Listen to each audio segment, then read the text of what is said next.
वज़ीर आला मरियम नवाज साहिबा ने बारहा दावा किया है कि 2024 के मुकाबले में 2025 के दौरान जराइम की शरह में 70 से 80% कमी वाक़ हुई है, जबकि मोहतरमा मरियम नवाज साहिबा के पसंदीदा इदारे जियो न्यूज़ ने मैडम वज़ीर आला के इन आदाद शुमार और दावों को बिल्कुल बेबुनियाद करार दे दिया है, बल्कि हवा निकाल के रख दी है। जियो फैक्ट चेक के मुताबिक पंजाब में जराइम की शरह में 80 नहीं सिर्फ 2% कमी वाक़ हुई है।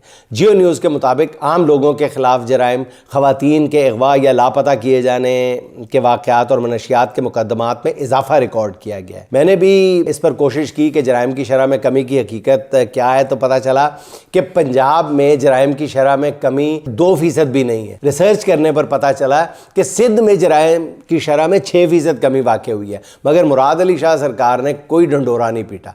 चलें इस इनकलाबी कामयाबी पर हम मैडम वज़ीर आला को हदिया तबरीक पेश करते हैं, ताकि जियो न्यूज़ वाली फैक्ट चेक रिपोर्ट से उनका दिल बुरा ना हो। साथ ही सिंध सरकार को भी मशवरा देते हैं कि वो मैडम वज़ीर आला से कुछ सीख लें।